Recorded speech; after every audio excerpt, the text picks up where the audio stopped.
¿Cómo le va? Muy buenos días, bienvenidas, bienvenidos. Estamos en Apuntes Parlamentarios, un programa de Radio Congreso para el canal del Congreso. Una de las cosas que siempre nos interesa promover en Apuntes Parlamentarios es construir ciudadanía informada. Y uno de los temas más importantes de los congresos, de los parlamentos, son sus funciones. Entender qué es lo que hacen las legislaturas, los congresos, los parlamentos. Una de las funciones primordiales de todos los congresos es la función de control. Sobre eso hablaremos hoy. Y para ello hemos invitado esta mañana a la maestra Ana Laura Arratia y al doctor Lisandro Devoto. Ambos académicos, especialistas en la materia. No se vaya, se va a poner bueno. Estamos aquí en Apuntes Parlamentarios. Hora de praxis. Apuntes Parlamentarios.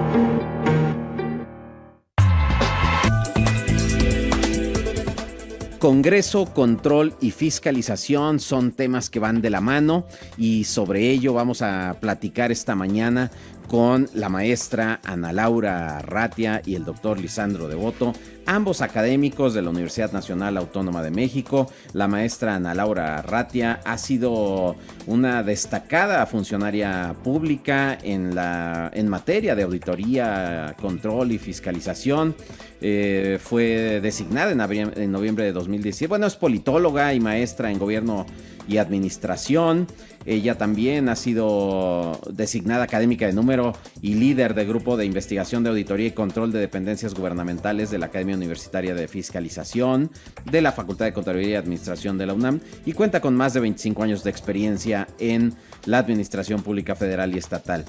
En la Secretaría de la Función Pública se desempeñó, entre otros, como coordinadora de asesores de la Subsecretaría de Control y Auditoría, directora general de Información Estratégica de los órganos de control y vigilancia, titular de la Unidad de Operación Regional y Contraloría Social y subsecretaria de Control y Auditoría de la Gestión Pública. Muchísimas gracias, maestra Ana Laura Arratia, por estar con nosotros en Apuntes Parlamentarios. Al contrario, doctor, es un gusto, un placer estar aquí con ustedes, con todo el auditorio y muy contenta de compartir este espacio con todos ustedes. Muchas gracias. Muchas gracias, maestra Arratia. Te vamos a preguntar porque has estado en los tanto en el legislativo como en el ejecutivo como en el judicial. Has observado el funcionamiento desde el ámbito de la fiscalización y el control y vamos a beneficiarnos de tu expertise. También está con nosotros el doctor Lisandro Devoto, académico de la Universidad Nacional Autónoma de México, quien es también responsable del Laboratorio de Métodos para las Ciencias Sociales de la Facultad de Ciencias Políticas y Sociales.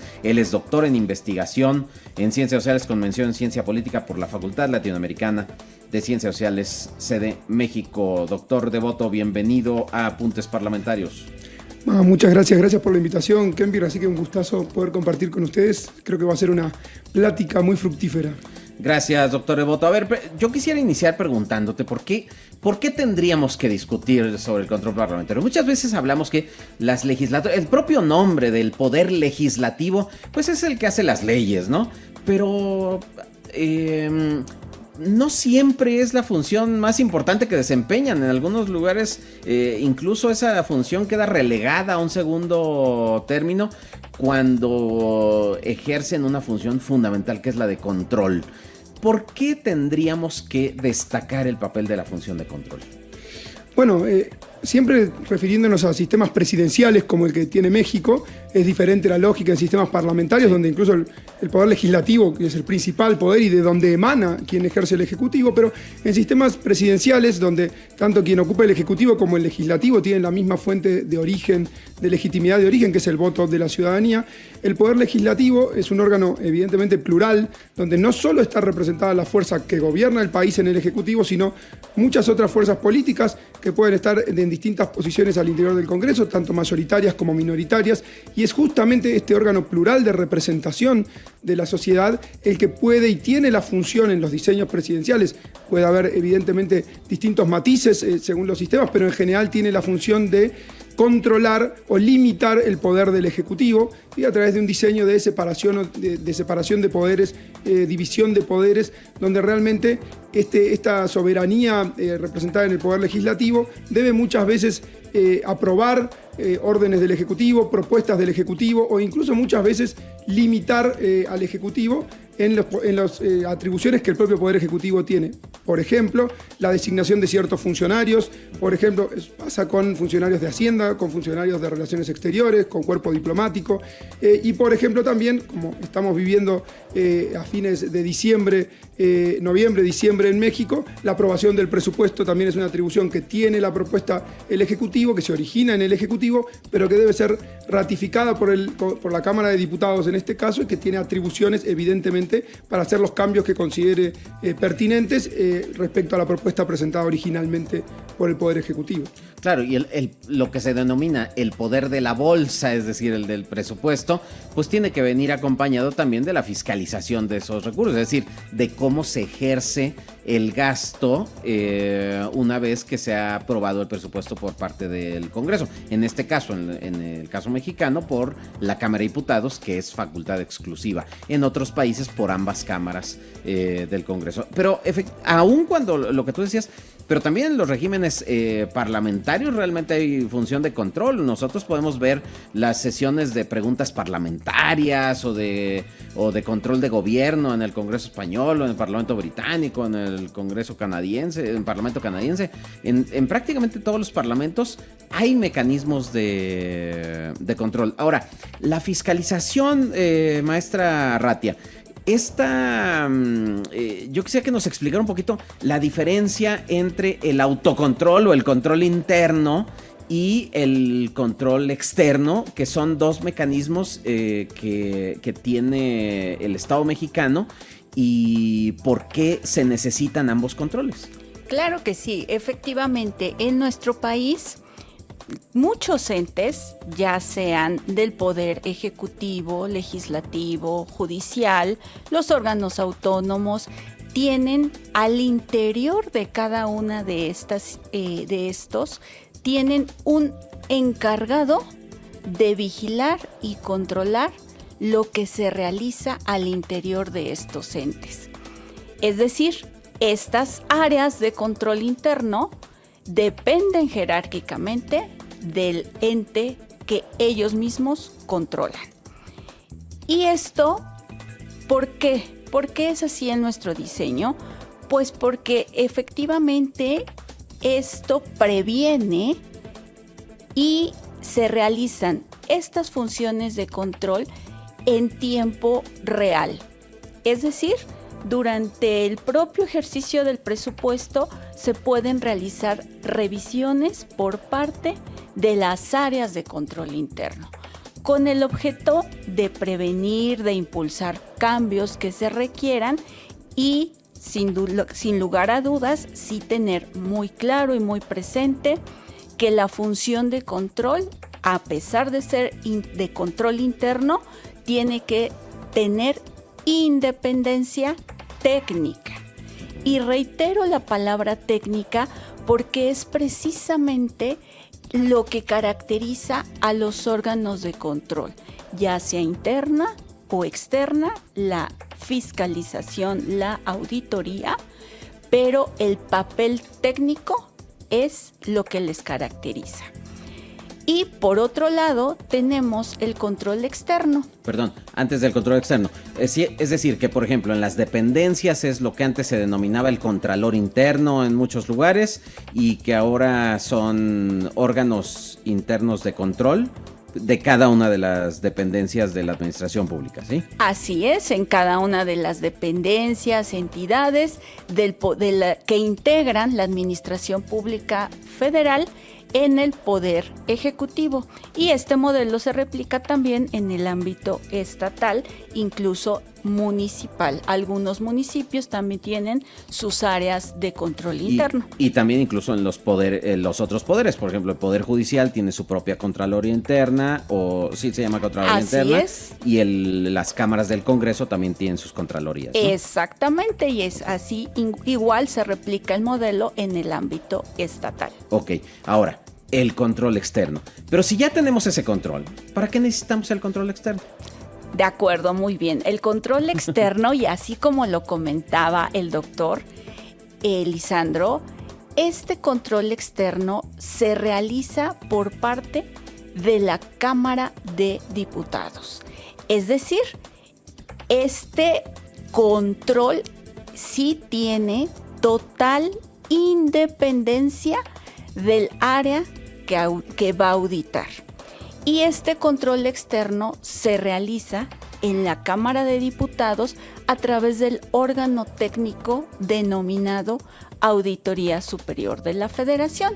Entonces, la Auditoría Superior de la Federación es la que se encarga de auditar, de fiscalizar todos los recursos que se transfieren a las dependencias, a las entidades, a las cámaras, al Poder Judicial, a incluso los órganos autónomos y a todos los que ejercen recursos públicos. ¿Por qué? Porque si el presupuesto lo aprueba precisamente la Cámara de Diputados, pues en ella misma recae esta función de fiscalización y de control externo hacia todos aquellos que ejercen recursos públicos. Hay un debate en el que yo quisiera conocer la opinión de ustedes sobre si la Auditoría Superior de la Federación debiera tener mayor autonomía, es decir, no depender del Poder Legislativo, o, por el contrario, que quede mucho más claro que es un instrumento del Poder Legislativo. De hecho, se ha discutido mucho el tema de la autonomía plena de la Auditoría Superior de la Federación. ¿Es esto viable? ¿Es deseable? Porque por un lado lo que nos decía el doctor Devoto es, pues el Poder Legislativo tiene que tener instrumentos, ¿no? Pero también lo que nos decía la maestra Ratia es, pero la autonomía es fundamental para que pueda haber una fiscalización efectiva. ¿Qué es lo que ustedes opinan respecto a este debate? Bueno, en principio uno no debería ser un problema que la Auditoría Superior de la Federación fuera un órgano del Poder Legislativo, con cierta autonomía, evidentemente técnica principalmente, pero que, digamos, que no necesitara una autonomía mayor del Poder Legislativo, si la idea es que ejerza el Poder Legislativo de una mejor manera su función de control sobre el ejercicio del presupuesto que hacen los demás poderes e incluso el propio Poder Legislativo. Creo que en este último punto es donde quizá radica esta discusión que estabas mencionando, ¿no? Respecto, entonces, ¿puede evaluar al propio Poder Legislativo de la misma manera que a los otros órganos públicos que ejercen recursos, dependiendo del Poder Legislativo y teniendo el propio Poder Legislativo un control sobre la Auditoría Superior de la Federación? Y quizá ahí nos salimos un poco de la discusión respecto al poder de control del Legislativo sobre, en este caso, el Ejecutivo, y empezamos a pensar entonces quién controla al propio Legislativo, y ahí es donde quizá sí se abre esta discusión de quizá necesitarías una auditoría superior más autónoma para que el control que ejerce sobre el propio Poder Legislativo fuera todavía mayor o más transparente o más seguro, e incluso dependiendo las fuerzas que integren al propio Poder Legislativo, esa mayor autonomía también le permitiría pues estar menos supeditada evidentemente a la distribución de fuerzas políticas que es común en cualquier órgano colegiado plural como un Congreso, ¿no? Maestra Ratia. Pues coincido con el doctor Devoto en el sentido en que probablemente en donde puede radicar ese cuestionamiento de falta de autonomía es cuando la Auditoría Superior fiscaliza o realiza auditorías a la propia Cámara de Diputados. Sin embargo, si consideramos que el papel, insisto, es un papel técnico, y por otro lado, pues la Auditoría Superior también es revisada. Se revisan sus resultados, sus informes, incluso por las distintas comisiones, y hay otro órgano que es la Unidad de Evaluación y Control, que es quien revisa también la actuación de la Auditoría Superior, incluso son quien en su caso llevan a cabo las investigaciones y procesos de responsabilidad del personal que trabaja en la Auditoría Superior de la Federación. Entonces, si partimos del hecho que la naturaleza de la fiscalización es con total autonomía e independencia técnica. Si la Auditoría Superior, su personal, no se apega a esto, existe esta unidad de evaluación y control que puede revisar la actuación de la propia Auditoría Superior. Ahora, una de las cosas que se cuestiona con frecuencia es que ni la auditoría y muchas veces ni el propio Congreso, es la Cámara de Diputados, tienen capacidad de sanción, no tienen suficientes instrumentos de sanción. ¿Cuáles son realmente las capacidades que tienen ambas instancias? Por parte de la Auditoría Superior de la Federación, a raíz de los cambios que hubo con la legislación en 2017, cuando se promulgó la Ley General de Responsabilidades Administrativas, sí se ampliaron las facultades que tiene la Auditoría Superior de la Federación para incluso investigar actos que ellos mismos identifican como resultado de las auditorías que practican. Pero a su vez, también llevan a cabo no solo las investigaciones, sino promueven procedimientos de responsabilidad administrativa y tienen la obligación también de presentar denuncias penales. Entonces, sí se ampliaron estas facultades a partir de los cambios legislativos. Pero finalmente es la Fiscalía la que tiene que hacer la consignación del expediente. Así es, o en su caso, el Tribunal Federal de Justicia Administrativa. Claro.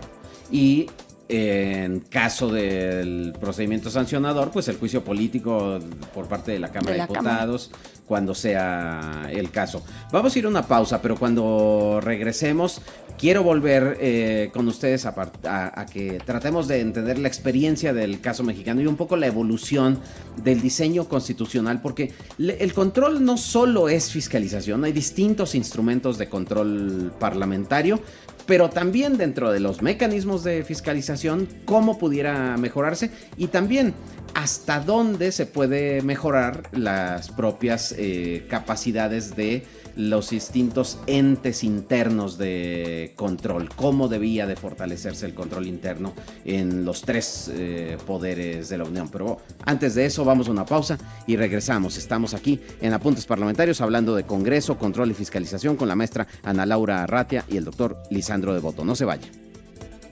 Estamos de vuelta en Apuntes Parlamentarios, estamos hablando sobre Congreso, control, fiscalización, hablábamos sobre el papel de las legislaturas en el control a los ejecutivos y aunque avanzábamos en la discusión sobre la fiscalización, les preguntaba a la maestra Ana Laura Arratia y al doctor Lisandro Devoto, nuestros invitados de esta mañana en Apuntes Parlamentarios, ¿con qué otros instrumentos cuenta el Congreso o un parlamento para llamar a cuentas a las autoridades, a otras autoridades? Doctor Devoto.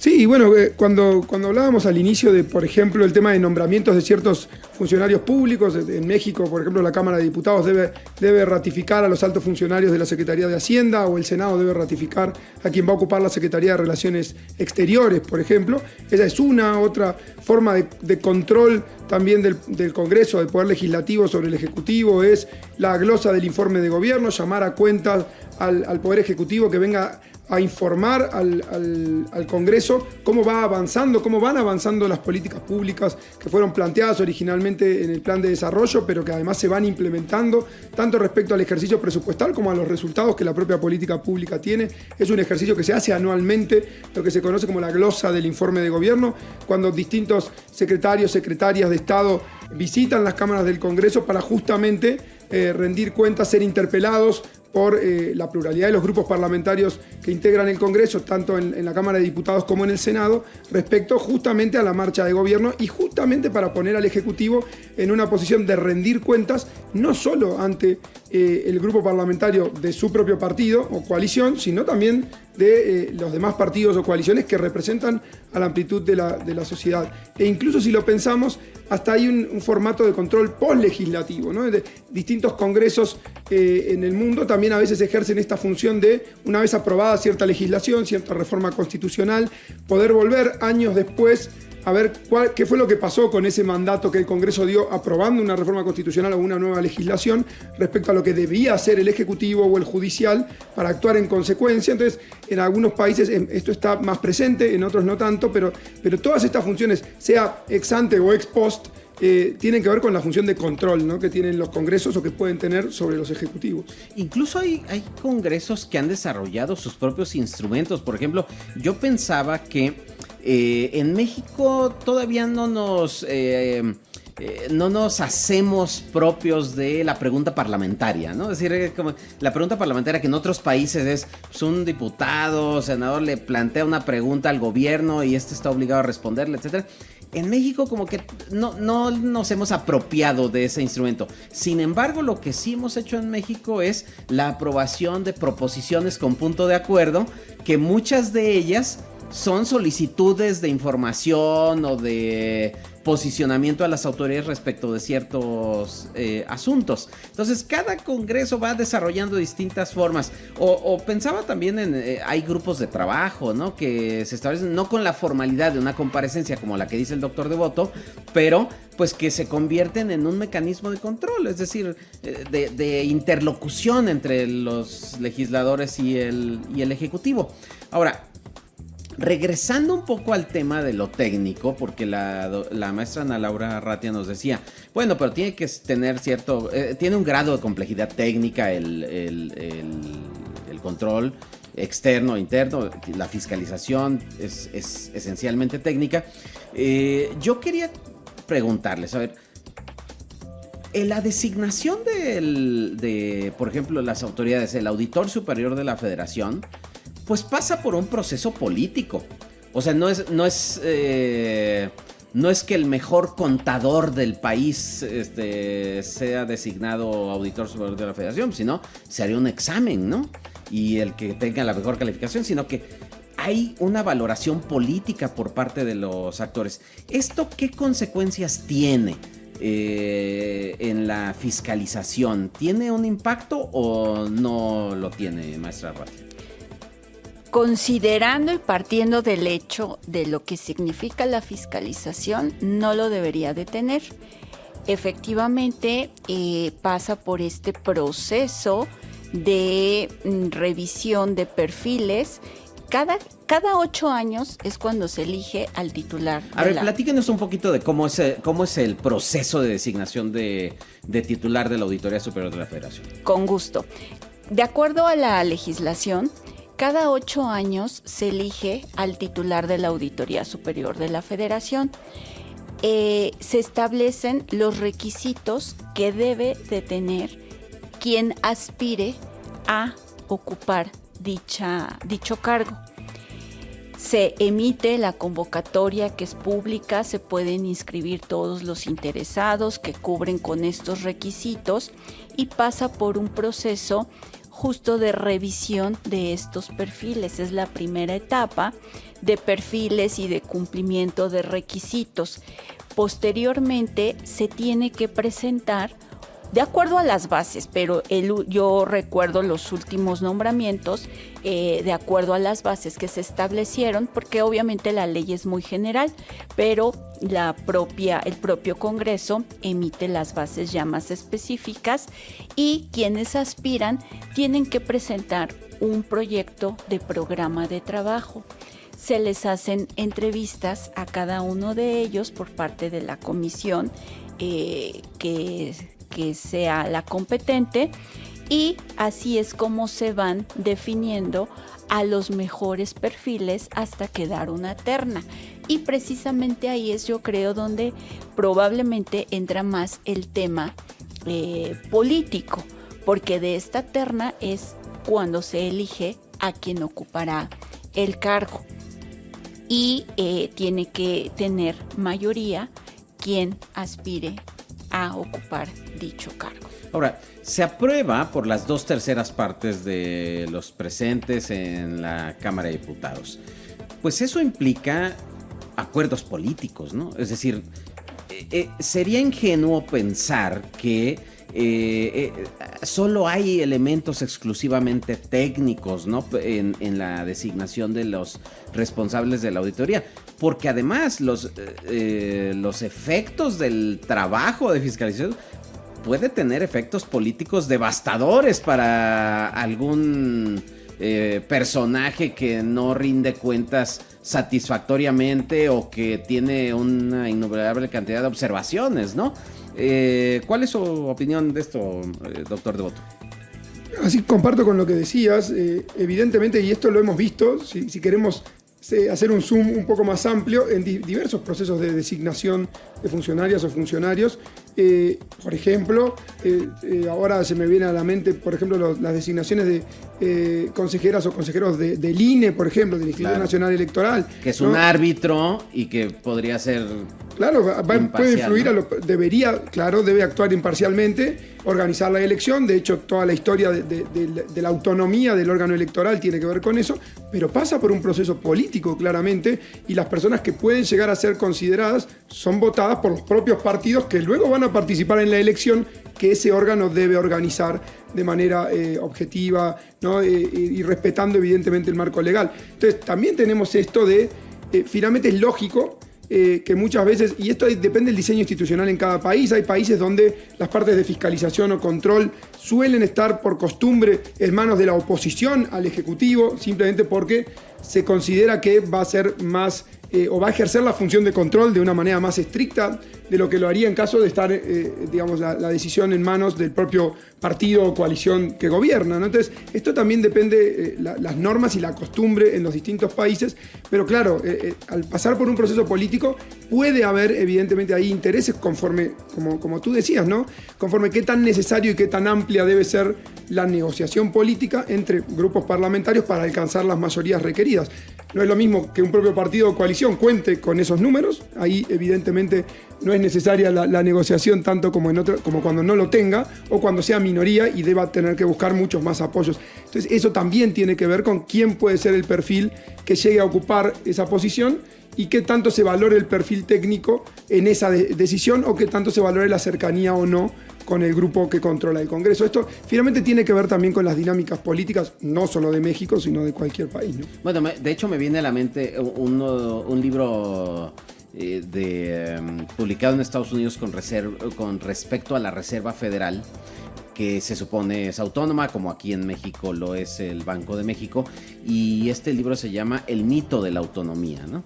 Y habla un poco de que pues esto de la autonomía muchas veces es un mito en términos de que autónomos respecto de quién. Y también eso se ha criticado, por ejemplo, ahora en el debate de la extinción de los organismos autónomos constitucionales. Se decía, bueno, pero es que son autónomos respecto de quiénes. Y en este libro eran autónomos respecto de ciertos factores de poder económico de Estados Unidos, no tanto, y factores políticos. Yo creo que es muy difícil pensar que una agencia, llamémosle así, de fiscalización puede ser totalmente autónoma cuando los efectos de la fiscalización puede ser devastadora, decía yo. Pero a ver, maestra Arratia, platícanos un poco de los momentos de la auditoría, es decir, porque sé que hay una etapa en la que se hace una primera revisión antes de... Lo que muchas veces conocemos es ya el informe que publica la Auditoría Superior. De hecho, que entrega, no lo publica la Auditoría, sino que lo entrega a la Cámara de Diputados, a la Comisión de Vigilancia de la Auditoría Superior de la Federación, y ya se hace público el informe. Pero para llegar a este informe hay todo un proceso en el que los propios entes fiscalizados tienen retroalimentación con el propio ente fiscalizador, ¿cierto? Así es, y justo esto era lo que se me venía a la mente con el comentario del doctor Devoto. Me parece que lo que tenemos que todavía consolidar en nuestro país es el ejercicio de los recursos de acuerdo a las normas, porque si realmente se ejercieran y se apegaran el ejercicio de estos recursos, no habría esos resultados, como tú le llamas, doctor Puente, devastadores. ¿Por qué? Porque el proceso de la auditoría es que el ente auditado conoce de un inicio toda la información, todos los requerimientos de información en cada una de las auditorías. El personal auditor hace sus trabajos, aplica sus técnicas, sus procedimientos y ya que tiene resultados preliminares, tiene una serie de reuniones con el personal de la institución a la que se está auditando. Ellos conocen estos resultados preliminares y todavía tienen la posibilidad, los auditados, de entregar la documentación que acredite esos primeros indicios que encontró el personal de la Auditoría Superior de la Federación. Entonces, si después de este proceso que conoce perfectamente el auditado los resultados, si no entregó la documentación, es entonces cuando se integra el informe individual de cada una de las auditorías y es lo que posteriormente se publica y se entrega a la Cámara de Diputados. Entonces, sorpresas para los auditados no debe de existir porque es un proceso que se lleva de la mano con el auditado. Ahora, ¿cómo se evita que en la selección de las auditorías, porque no todo se audita, no haya un sesgo político para seleccionar qué programas, qué instituciones se auditan particularmente? Técnicamente existen procedimientos precisamente para seleccionar programas, para seleccionar muestras, auditar y evidentemente los programas a los que se les asignan mayor cantidad de recursos generalmente son revisados.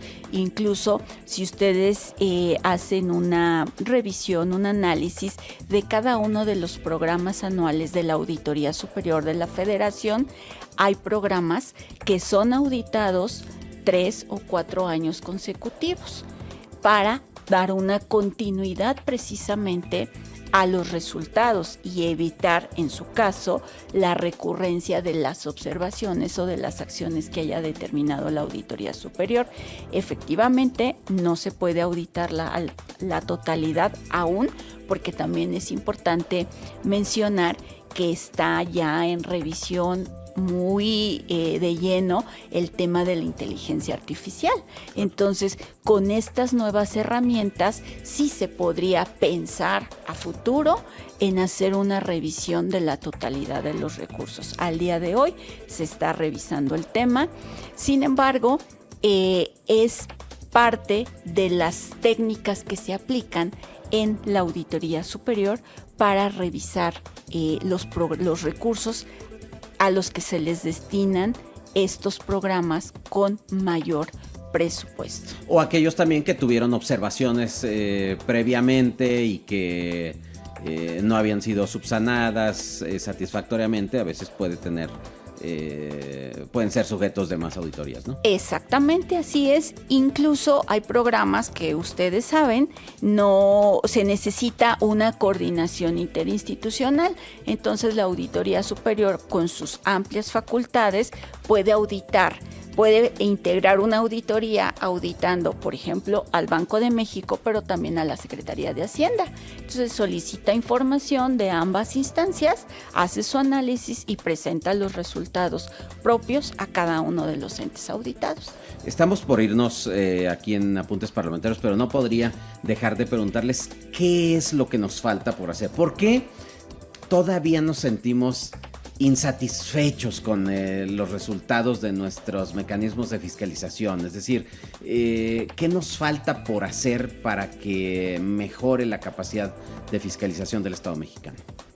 Bueno, por mi parte, si lo pienso, dos grandes cuestiones que estaba pensando en la discusión. Una es cómo bajamos eso a la participación de la ciudadanía, y esto es un desafío de los congresos que además se viene discutiendo ya hace tiempo, ¿no? Pero si el Congreso tuviera una mayor capacidad de interlocución con la ciudadanía, también podría ser un instrumento mucho más valioso para que ese control, de alguna manera, también fuera un control ciudadano, si uno quiere, de lo que se está ejerciendo del recurso público en las distintas instituciones. Entonces, creo que le falta, ¿no?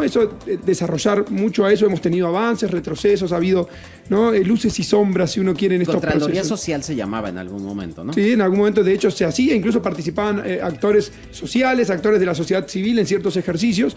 Bueno, eso ha quedado con ciertas experiencias, pero no se ha logrado desarrollar a nivel federal.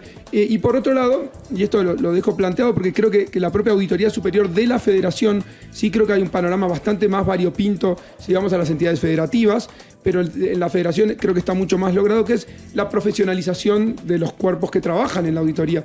Esto es algo que tú, Kenvir, has trabajado bastante respecto a la profesionalización de los órganos internos de los congresos, de las comisiones. Bueno, creo que en ese sentido, y Ana Laura quizá me podrá complementar, la profesionalización dentro de la Auditoría Superior creo que cumple bastante satisfactoriamente con los perfiles que desarrollan funciones de fiscalización. Pero creo que ahí hay como dos temas, podrían ser muchos más, pero para cerrar, dos temas que probablemente haya que poner atención para entender, bueno, dónde podemos tener aspectos a mejorar y que esto también reditúe en una mejor posición de la función de fiscalización también frente a la ciudadanía, ¿no? Maestra Ratia. Claro, el tema de la profesionalización, qué bueno que lo menciona el doctor Devoto, porque efectivamente hace falta esta profesionalización en cada una de las instancias de gobierno, porque yo comentaba hace unos minutos, si se ejerciera el recurso de acuerdo a lo que se programó, pues no habría mayores sorpresas ni mayores problemas. Sin embargo, para eso se requiere personal calificado que cumpla con sus responsabilidades y esta vocación de servicio público. Y por otro lado, y regreso al tema técnico, fortalecer también las áreas de control interno. ¿Por qué? Porque sí, yo como les comentaba, el área de control interno es quien puede dar un acompañamiento, un seguimiento en tiempo real. Si esto se realiza de manera adecuada, pues evidentemente cuando al concluir el ejercicio fiscal llega la Auditoría Superior, nuestro órgano de control externo, a revisar lo que se hizo, pues ya lo que va a encontrar sería pues mínimo. ¿Por qué? Porque tendríamos órganos internos de control fuertes, consolidados, y probablemente ahí igual ha habido avances, retrocesos. Sin embargo, es importante aprender de las experiencias para que vayamos avanzando en un mejor camino y mejores resultados en temas de control, tanto interno como externo. Muy bien, pues estamos llegando al final de esta emisión de Apuntes Parlamentarios. No me resta más que agradecerles por su participación, por su asistencia, y dónde pueden seguirlos, su trabajo, dónde pueden contactarlos, si es que quisiera alguien leer algo de lo que ustedes han escrito, publicado.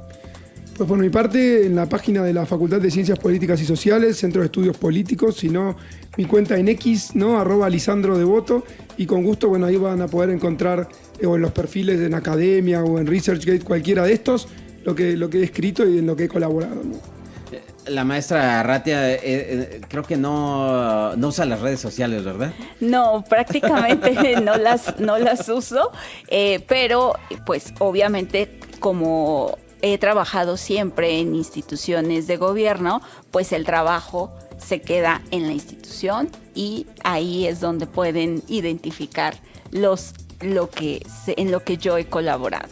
Muchísimas gracias, maestra Ana Laura Ratia. Por cierto, no dije que una de sus últimas más recientes responsabilidades fue como directora general de auditoría de la Contraloría en el Consejo de la Judicatura Federal del Poder Judicial de la Federación. Entonces, tiene la experiencia del judicial y del Ejecutivo. Así es.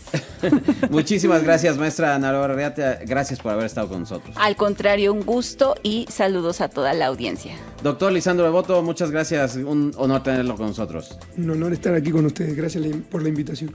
Y bueno, gracias a usted por acompañarnos en esta emisión de Apuntes Parlamentarios. No me resta más que agradecer, como siempre, a la producción que encabeza Lulú Ruiz, en la operación a Cassandra Guzmán, asistente Karen Garduño. Yo soy Kenvir Puente y sí, nos vemos la próxima aquí en Apuntes Parlamentarios.